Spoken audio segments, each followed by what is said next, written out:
listening to the new WCEG Network on WCEG Talk Radio.com.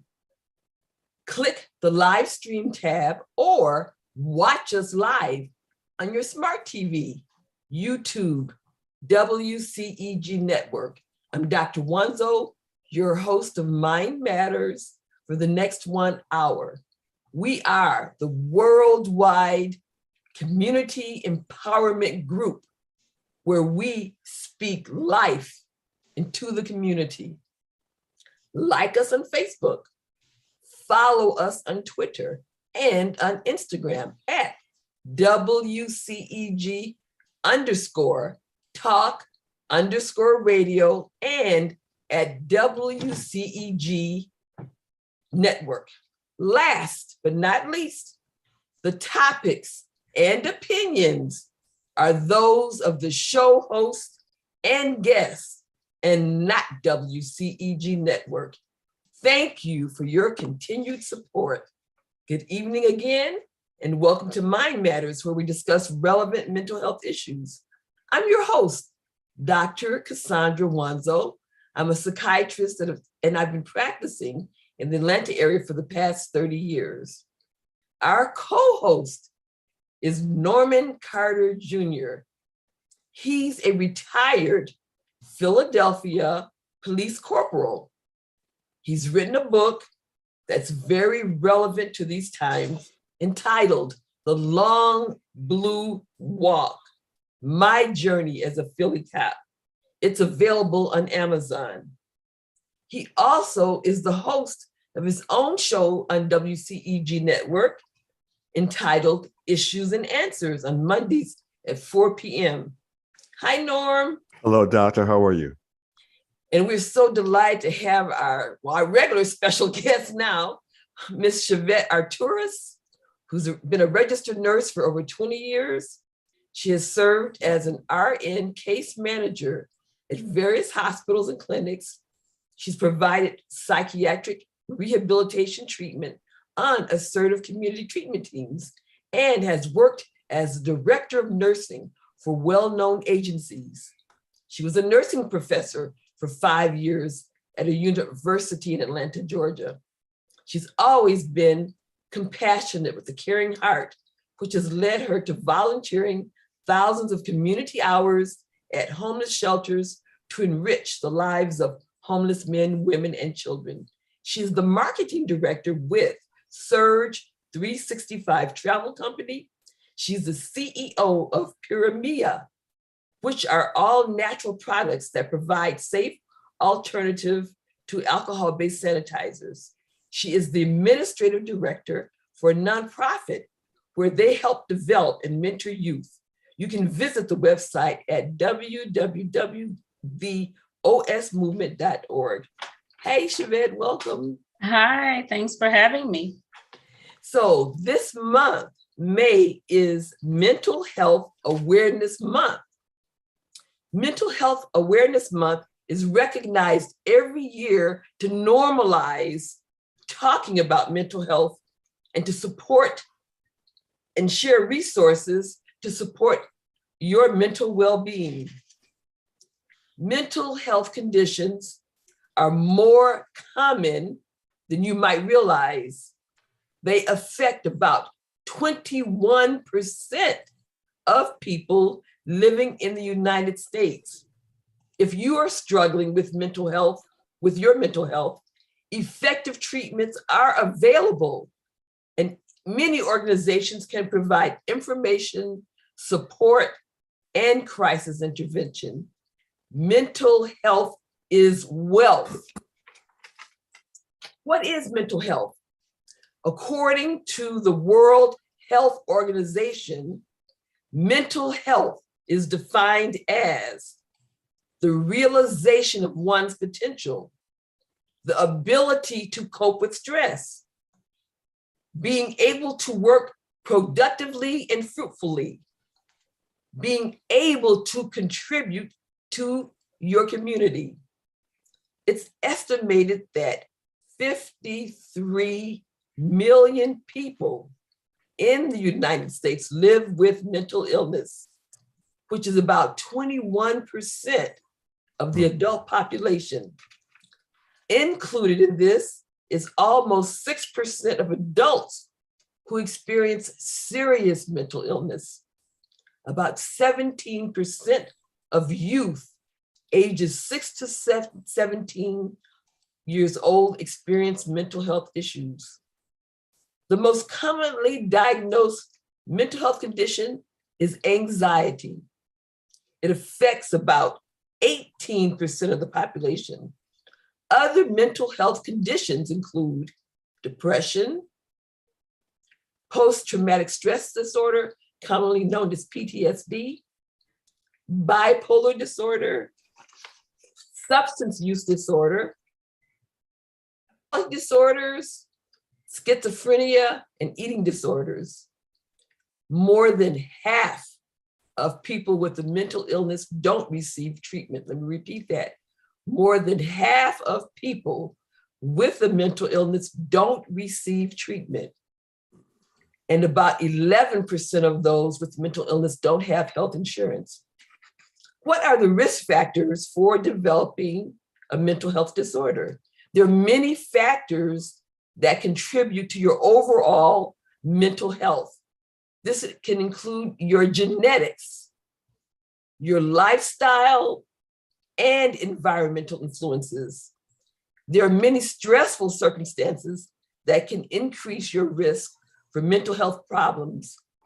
Some examples of these stressors are losing your job, worrying about finances, not having enough money, divorce or the end of a relationship, being unable to afford or access healthcare, worrying about not having enough food, being afraid about not having a place to live, experiencing violence, discrimination, or racism are all risk factors for developing mental health disorders.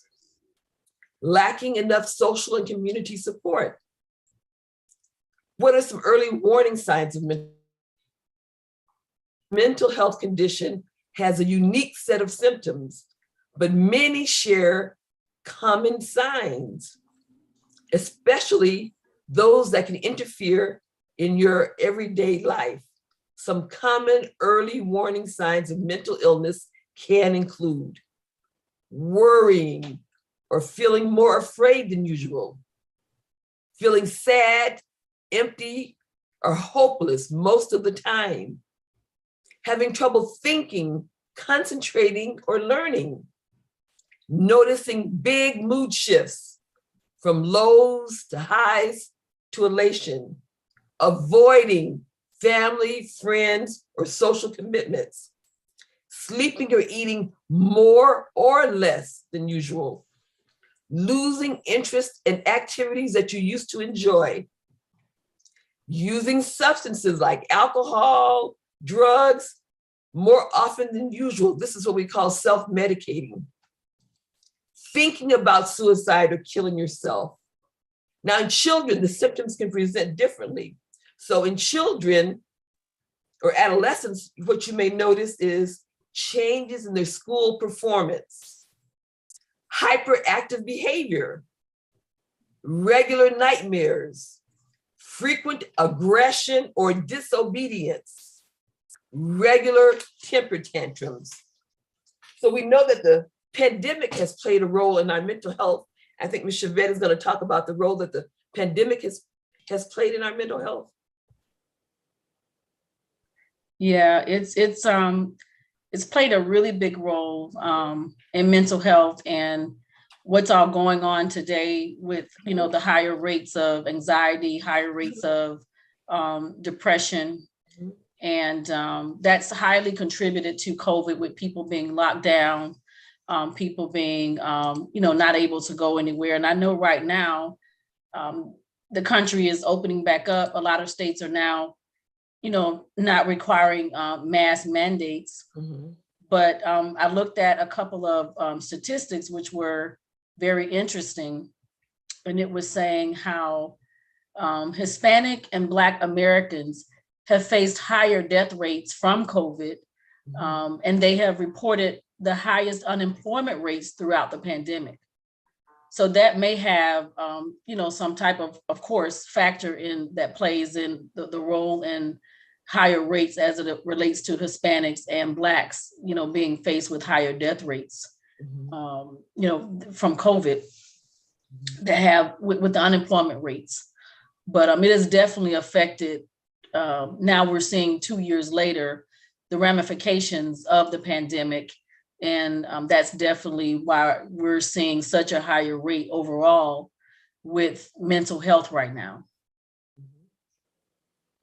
Mr. Norm, any thoughts you have about mental health, mental illness, wherever you want to get in? Well, I'd like to make a joyful noise.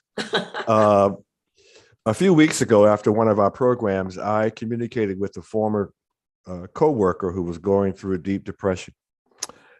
Because of the things that I learned from you, Dr. Wanzo, about discussing intervention, I suggested very diplomatically that this person seek professional counseling.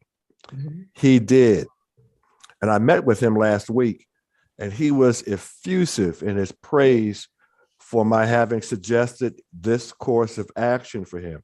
The lessons learned is do not be ashamed or afraid to reach out to someone whom you know is under mental duress. Counseling works. Counseling improves lives. Counseling saves lives.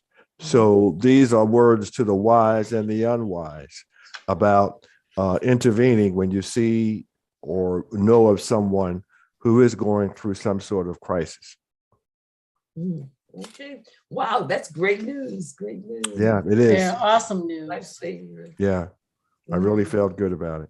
Good. Get back to what Ms. Shavett was saying. So what they found out during the pandemic compared to pre-pandemic, that like 4 in 10 adults were experiencing some symptoms of anxiety and depression compared to 1 in 10 adults before the pandemic. So it went from 1 in 10 to 4 in 10 during the pandemic. And one of the big groups of class of people who really experienced a lot of the symptoms and increased suicide, healthcare workers.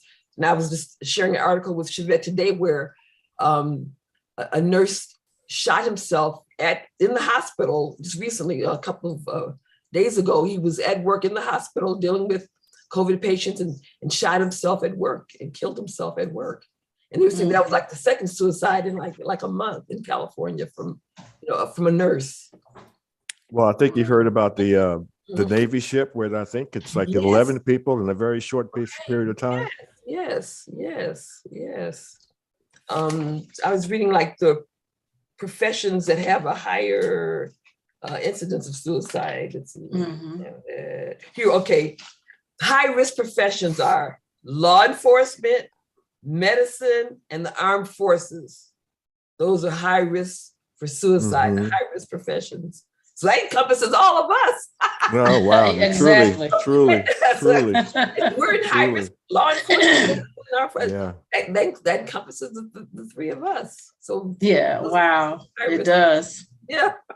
And also I was reading for healthcare workers, or if there's anyone listening who's in the medical field or healthcare field, if you're feeling stressed and you're experiencing anxiety and depression yourself, just know that with what's all going on, I know that we're on the tail end of where we were when COVID first started, but just know that it's quite normal to be feeling some of the things that you're feeling related to our current situation of the, our economy, of the country, of, wars and so many things that are going on, not to mention our personal lives. But, feeling stress and anxiety to a certain degree can be normal. But like Norm is saying, if it's too overwhelming, you do want to go and seek, some type of help. But those of us that are really in the healthcare field, you want to make sure that you're taking time out to do self-care, basic needs that you can employ to help, with certain coping strategies to help you to feel better and be better. just do more of self-care, which is what, so many of us in the healthcare field are lacking. Exactly.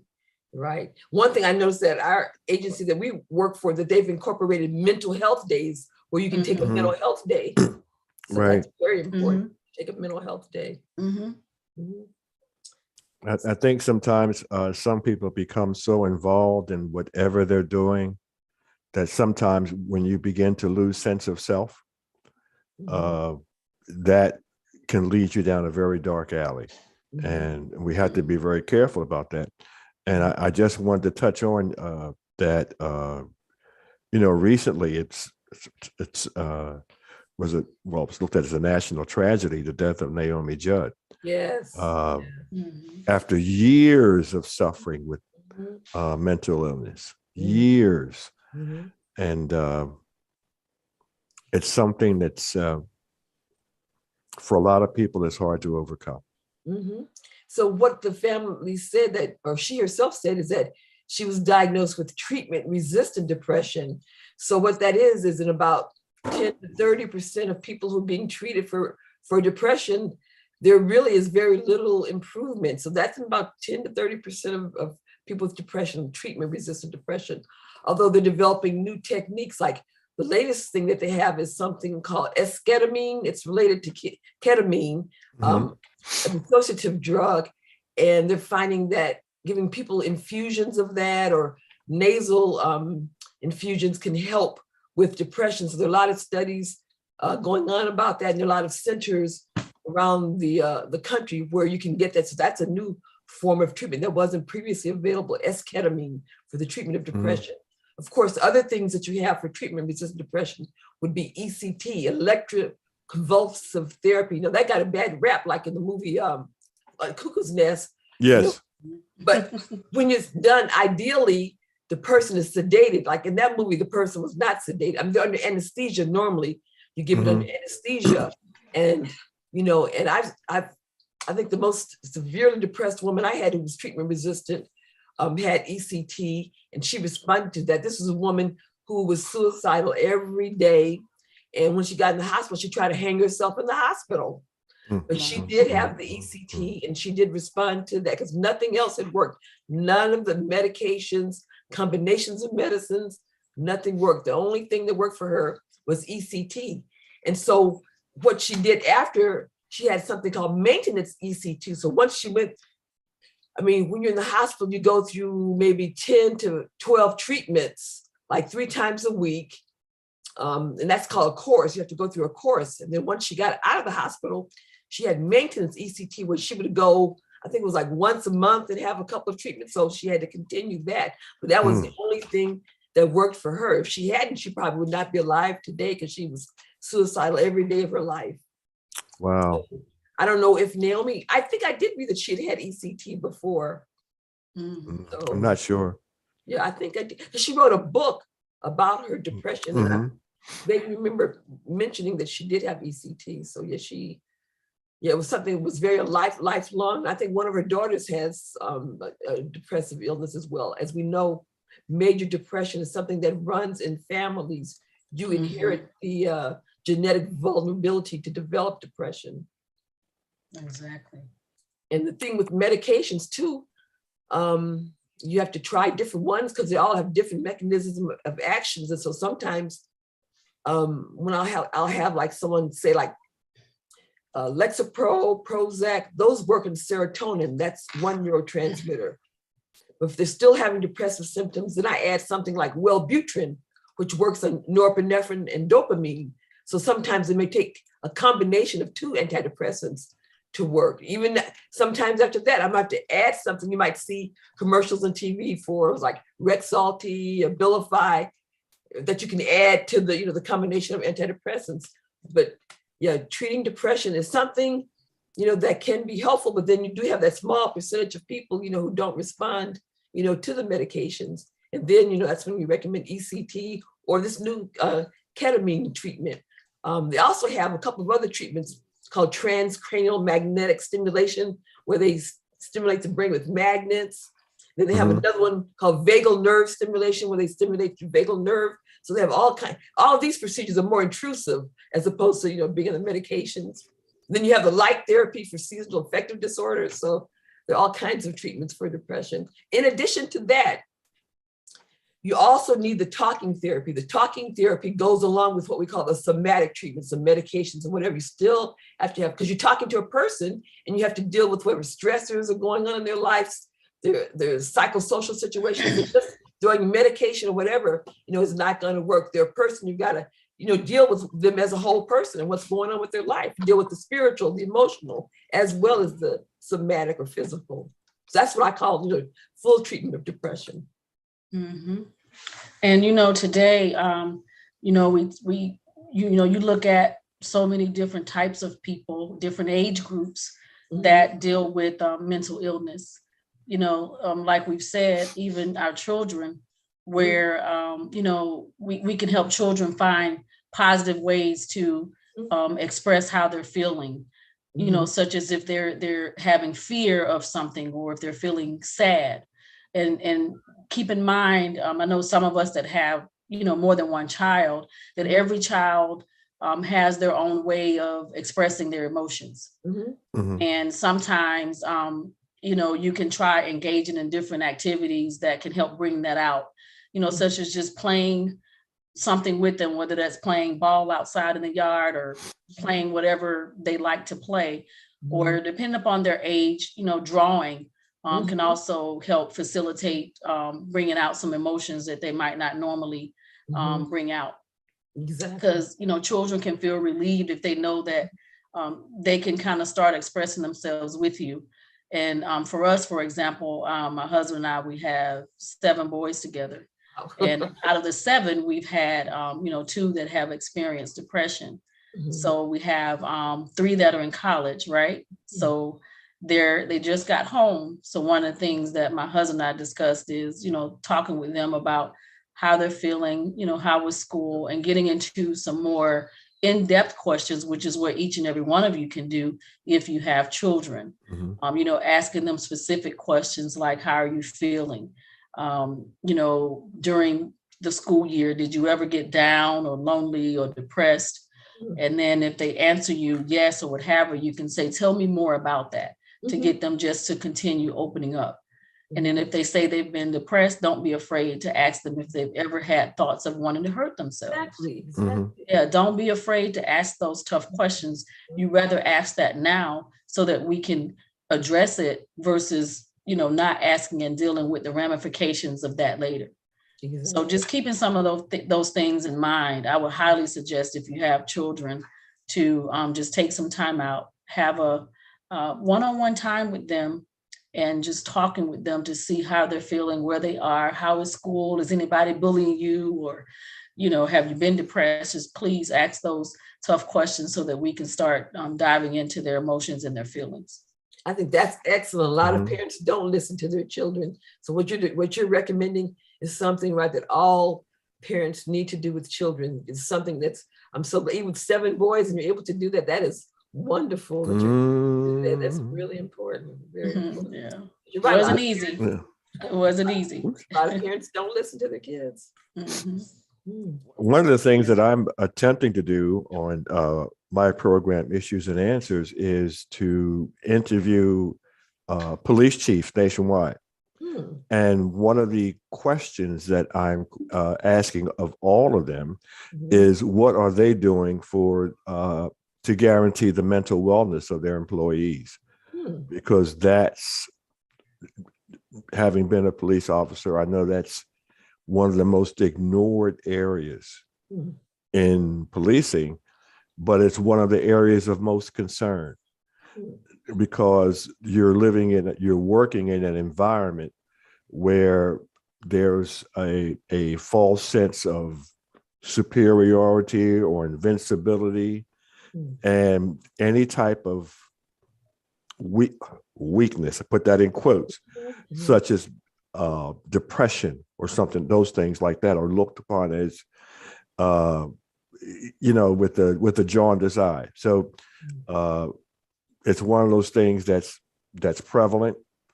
It's not talked about, and it's important for people in hazardous positions like fire departments and police departments to be cognizant of and offer help to those who may be in those situations. So what kind of information or feedback have you gotten in terms of what is in place for people in law enforcement? Well, they do have programs. I know in my old city, they have what they call a 369 program. Mm-hmm. And that's a program where police officers can not anonymously, but can go to receive counseling. And in serious cases, they are put in a non-duty status where they can seek help for an extended period of time. A lot of the people who are in those programs, who are administrators of those programs, are former police officers. So they have some idea of the stressors that are involved in policing. But others are persons like yourself, doctor, who are professional mental health experts.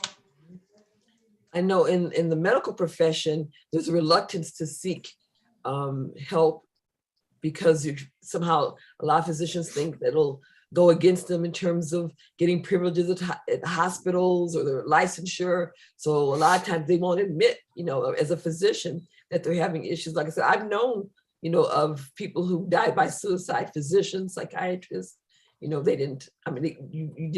kept it, all to themselves. But, a lot of this fear of, like I said, of being licensed or having admitting privilege to hospitals, so they're afraid to admit, that they've had mental health treatment.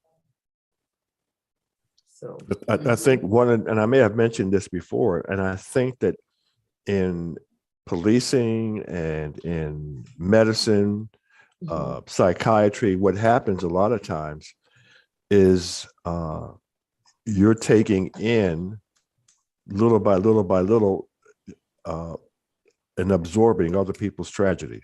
Exactly. Yes. And, the example that I use, and I don't mean to get evangelical, but I've talked about this with the pastor of my church, is that you always have to remember the biblical story about the woman who touched the hem of Jesus' garment. Jesus didn't see it, didn't see who this was, but he said, I felt something go out of me. So this actually happens with people, is that day in and day out of dealing with tragedy, you may not feel it at the time, but you're absorbing a lot of that tragedy. And sometimes it takes stuff out of you if you're not careful. Exactly. That one nurse who I mentioned that died by suicide, this wasn't his he'd had a prior attempt, and he wrote a note saying how it was like during the height of the pandemic, it was just too much for him dealing with all the tragedies of all what the patients were going through. So he made an attempt then. He didn't die, but this time he did die. That was one of the things he mentioned, the stress of being on the front line, dealing with these people who are dying every day with COVID. And that was one of the things that he said in his note that was stressful for him, dealing with that. So. Yeah. Dealing with death on a continual basis. A lot of people don't know, but a lot of your people involved in the undertaking business, particularly, and I was involved in this for a portion of my life, people who do embalmings, very, very, very high rate of alcoholism and drug abuse. It's that constant dealing with death, and it's not a healthy thing. Did you say you worked in the field at one point? Yes, I did not do actual embalming or whatnot, but I did contract work with several funeral directors. What did you do with the funeral home? Well, I would go. I would drive cars and funerals, but I would also go to pick up bodies at houses or in Really? Hospitals. Yeah. Wow. I did that for a couple of years. You're right. I can do that a couple of years. Oh my goodness. Yeah. I'm sure I'd have nightmares. Yeah, after the first couple, you get kind of used to it. But I think it was like in my second or third year, I handled. I really saw some really bad deaths, and at that point, I said, "Okay, I think I've seen enough." Wow.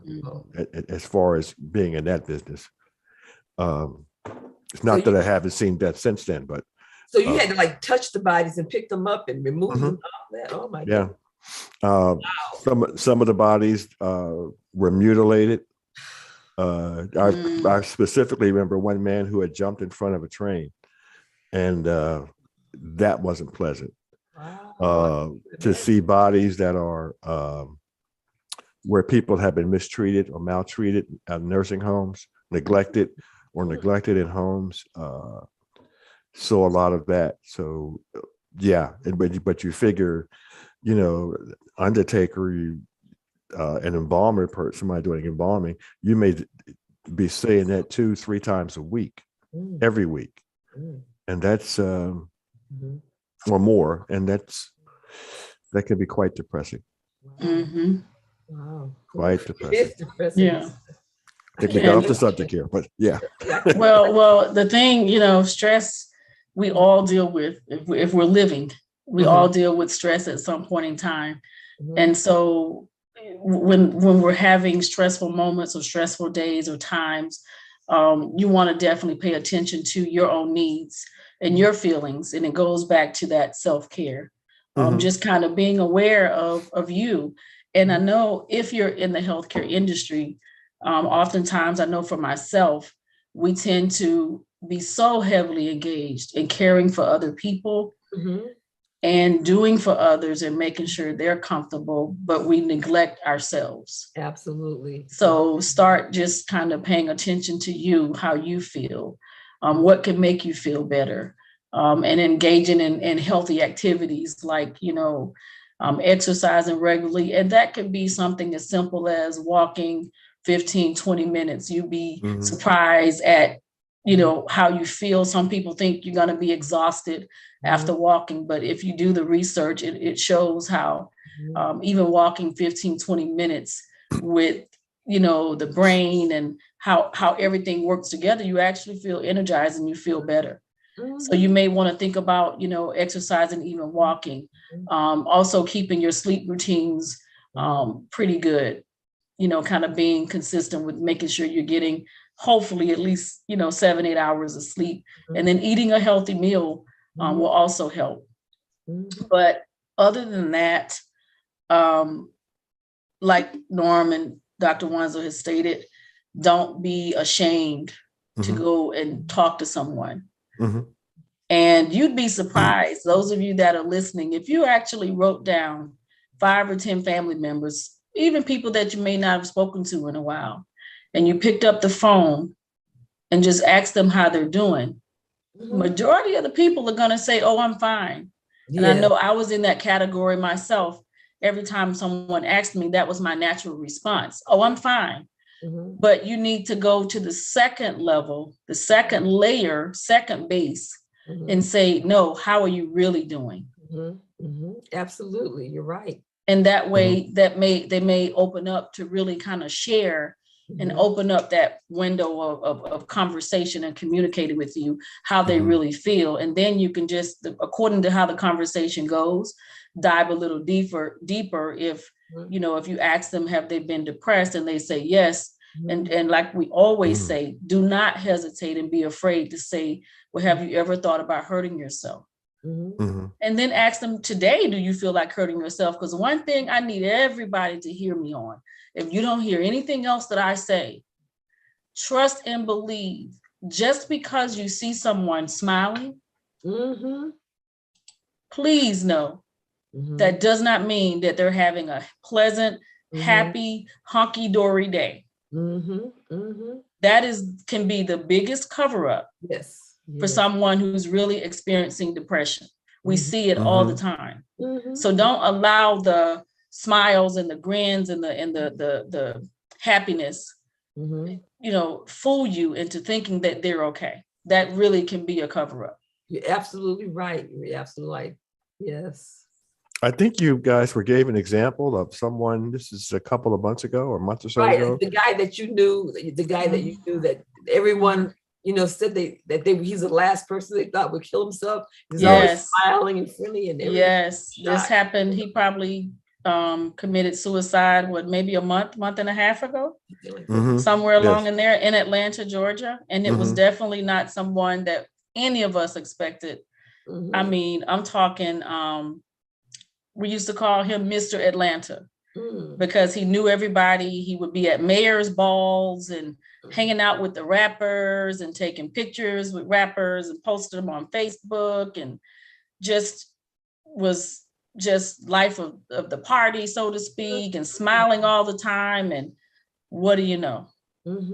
Even with, 3 children out there, somehow life just got the best of him that day. Yeah. And, well, I hear, people say, again, it's not that they want to die. It's just, they want to end the pain. They just want to get rid of the pain. Things are so painful, and it's a way for them to end the pain. Right. Right. They want to end the pain. I was thinking that, and I'm going back to my own experience, and those people who are involved in these positions, jobs, or careers that are highly have a high incidence of suicide and depression.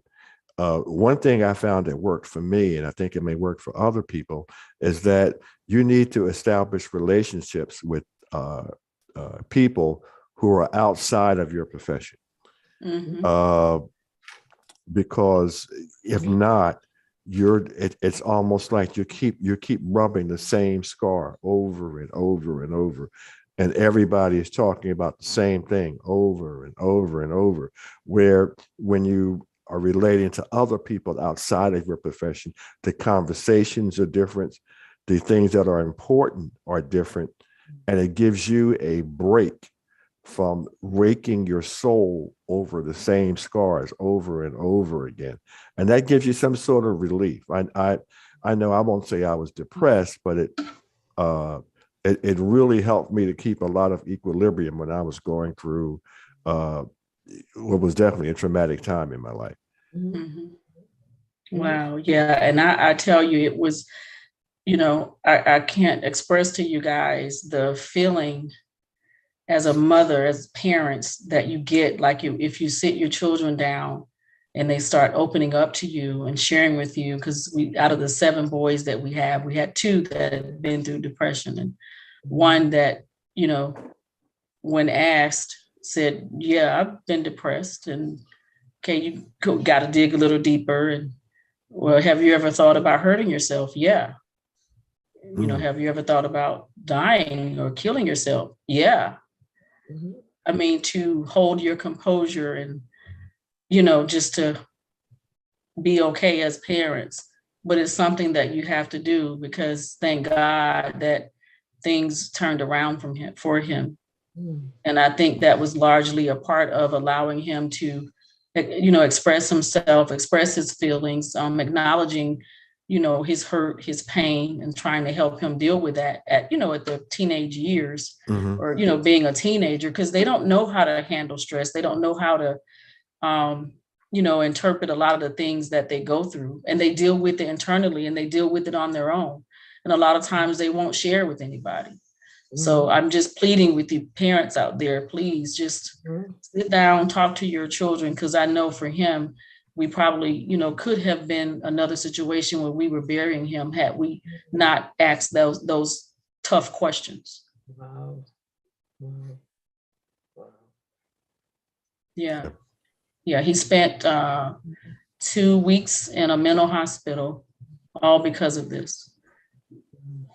And it was, gloomy as to even, whether or not he was going to graduate in May from high school in a few weeks.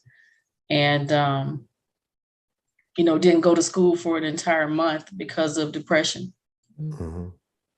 And thank God has all A's and B's, gets up every morning, wants to go to school, and just speaking life into him, and prayer, of course.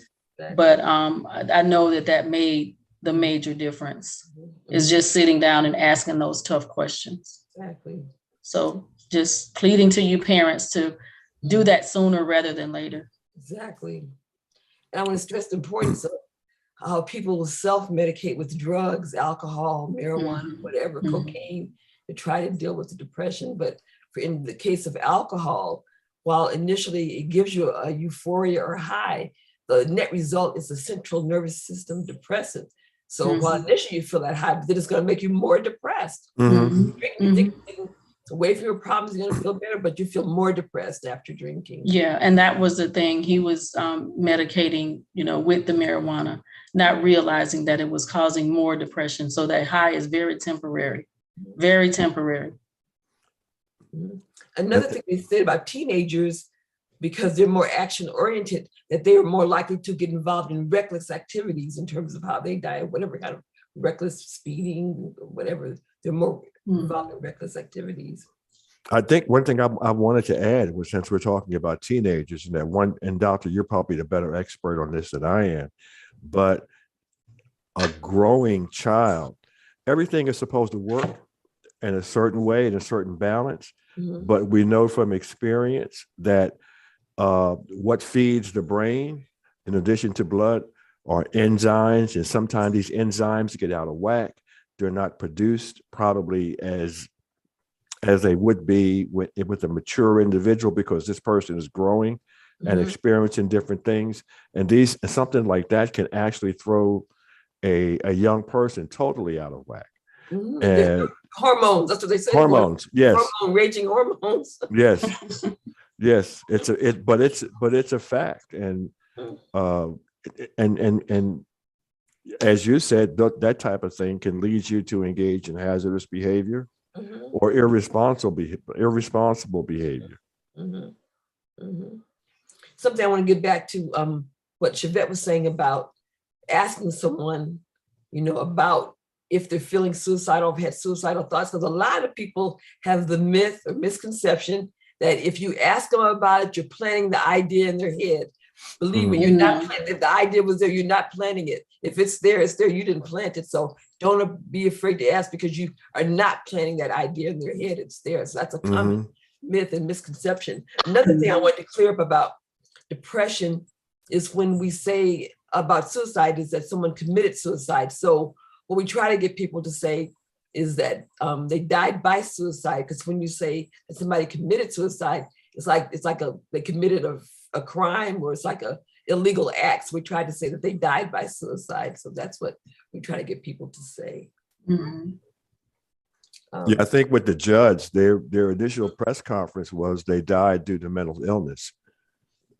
Which is rather Naomi Judd, that's what they said. Yeah, which is rather confusing. Because I thought it was some case of advanced dementia or something like that, when that actually was not the case. As soon as I heard it right away, that was the first thing that came to mind. Was suicide. Was the first thing that came to my mind. Suicide. When I heard that, and there was this. I've never seen the show, but there's a show called Toddlers and Tiaras, or Tiaras and Toddlers.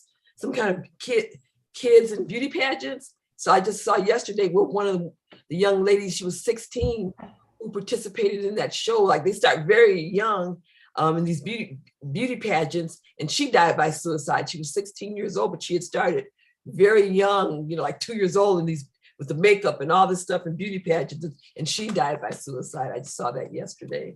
That's the was it Jones-Benet-Ramsey syndrome there? Throwing kids into this, we try to make little children adults. It's very, very, very, very sad. It is. That we do that to children, and there's enough happening in our society today that steals the childhood, the youth from our children, and then we put things on them that they're not ready for, and try to make them little adults. And oh my gosh, that gets me into a subject I can go on and on in this one, because my goodness, the things that we do to little children that we don't think about, like we put holes in our babies, Oh, you mean ear piercings? Exactly. Oh. Whose choice is that?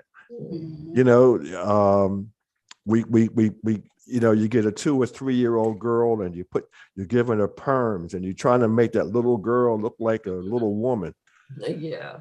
That has consequences down the road for that child. And a lot of people just aren't cognizant of that. We want our children to grow up so quickly. But the one thing I used to work in a school, and when I used to sign autograph books.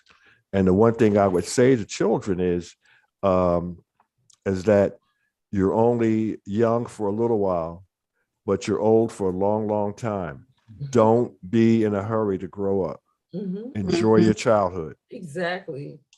And so I mentioned, right, a lot of child entertainers end up suffering depression and drug abuse because, right, they don't really, I think Michael Jackson, I mean, any of the, you know, famous child entertainers, you can see that they all suffered and ended up, you know, with a lot of anxiety, depression, child entertainers. Yeah. You lose your equilibrium. Exactly. Someone asked, can babies and toddlers suffer from depression? I'm not a child adolescent psychiatrist, but I know that children have died from suicide, that children have been depressed and have killed themselves. So I do know that children young, 5, 6, the children have killed themselves. So I don't know about younger than that, but I know for sure children, right, can become depressed. So Dr. Wanzo, I know that, you know, we have many listeners that are out there, and we had a couple of people that have expressed the affirmations that we were saying that you can say to yourself on a daily basis. You can always Google affirmations for stress, affirmations for depression, affirmations for fear, or whatever that is. You can Google it. So I would like to share a couple of affirmations for you. And because we've had, you know, a couple of people call about the affirmations we said before, I will share those that you can say to yourself, but then I have a couple of new ones also. Okay. Do you have that one that you said before? Because I have it right here. Yeah, but you can say that one and then I'll share the new ones. Okay, so this is one that I had it, you know, it's typed and written and everything because it was so wonderful. So this is what Miss Shavett had stated in one of our shows before. My sadness and my depression do not define me. Every day is a gift. I am blessed to see today. I will see tomorrow and the next. I have made it this far. I won't stop now. I am loved. I am appreciated. I am more than what people think I am. Wow. So I have a few more. Again, you want to say these to yourself every day. When you wake up in the morning, look in the mirror. You can just say, you know, 2 or 3, 5, 10 affirmations, however many you want. Like I said, you can Google them in your phone, but here are a few others. I am fearfully and wonderfully made. This one, everybody knows. I can do all things through Christ that strengthens me, for those of you that are believers. I have purpose. And if you're experiencing fear, 2 words: fear, goodbye. You have to speak to it. Let it know it does not have a home within you. Also, you can say, maybe you have things you've gone through where you feel like you need to forgive yourself for, and you can say, I forgive me. I have peace. I am enough. I shine in darkness. So whatever that is that you're feeling or you're going through, excuse me, just Google it and say those affirmations every day, and you will start to see a change because your mind believes what you tell it. So if you're telling yourself that you're scared and you're fearful, then that's why you're fearful sometimes, because you're telling yourself that. But you can reverse that by saying, I'm not fearful. I'm not afraid. I do forgive myself for whatever it is that you need to forgive yourself for. And I am enough. So just speak those affirmations, speak life into yourself until you can get to someone to get help and therapy so that they can help you through whatever it is that you're going through. Absolutely. Amen. Amen. mm, Amen. mm, mm. Mm. Believe. Mhm. Mhm. I think a lot of you, for those of you who do relate to things in the Bible, a lot of healings Mhm. all began with asking the person, do you believe? Mhm. Because the mind is such a beautiful and intricate thing. Mhm. And just your believing, believing in yourself, um, believing that you can rise above your circumstance can take you a long way. Mm-hmm. And when that doesn't work, then that's when you really need to seek help. Mhm. Mm-hmm. So I wanted to give the suicide prevention helplines for people. If you are really truly experiencing a crisis, reach out to someone. Here are the suicide helpline numbers that are available 24 hours a day. The first one, the suicide helpline, is 1-800-273-TALK, or it's 800-273-2355. And then there's a crisis text line where you can text HOME, HOME, to 741-741. So the crisis text line, text HOME, HOME, to 741-741. And the suicide crisis helpline is 1-800-273-TALK, TALK. There's also a domestic violence hotline, 800-799-7233. Again, 800-799-7233. So these are like numbers that you can reach out to someone immediately. But in terms of other sources, like in Georgia, every county has a mental health like service board, and they offer mental health services based on insurance or ability to pay. For instance, like Fulton County has a community service board, Cobb County. So you can look for whatever community service board in your county to reach out. You can ask your primary care provider if they have any recommendations of therapists or counselors or psychiatrists to get help. But help is out there and available. And I just want to touch on real quickly something that Mrs. Athouris said something earlier. Mm-hmm. And this was a recent study that they were talking about on CNN, mm-hmm. saying that 7 hours of slumber was linked to better mental health, with people experiencing more symptoms of anxiety and depression, mm-hmm. and worse overall well-being, mm-hmm. if they reported sleeping for longer or shorter stints. Mm-hmm. So getting the proper amount of sleep, but not too much, mm-hmm. is great for your mental health. Mm-hmm.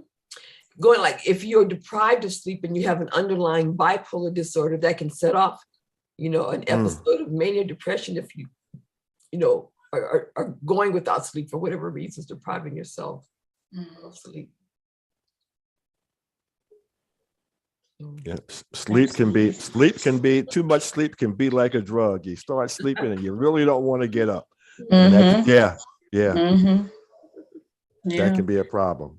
Mm-hmm. And that's a fact, friends. That's a fact. Yeah. And Norman, like you were also stating earlier, that the brain is so powerful, and you can actually eat foods that will fuel your brain, help it to function more better. So Google that as well. Google, foods to fuel your brain, and you'll be surprised at how much better you feel. You'll start feeling less depressed, and it may be due to your diet and what you're eating or what your body's lacking. Exactly.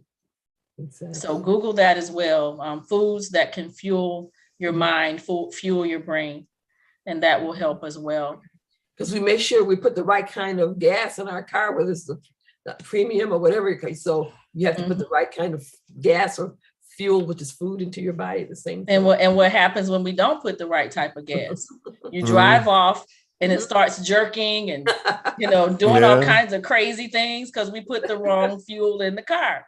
Our bodies are very similar. That's a great analogy, Dr. Wanzo. Very similar. We put a lot of the wrong foods, and things can start to happen. So just Google that, and that'll just be something else that can help you to get on the other side of how you're feeling.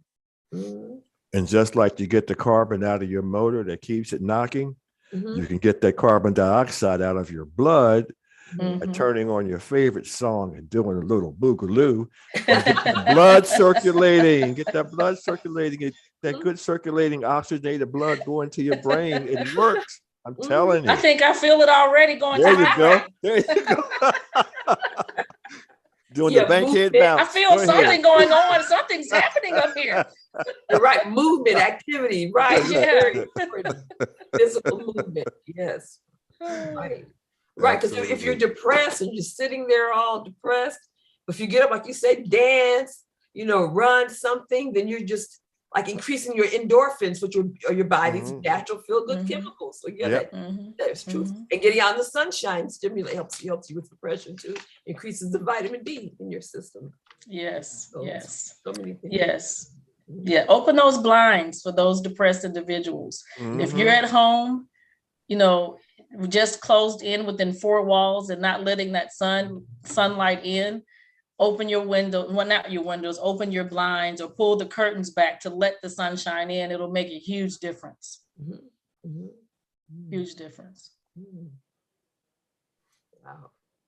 Mental Health Awareness Month, which means whether you are diagnosed with the mental illness or not, it's important to be proactive in taking care of your own mental health, as Ms. Shavett was saying, by self-care. Self-care is very important, taking care of yourself.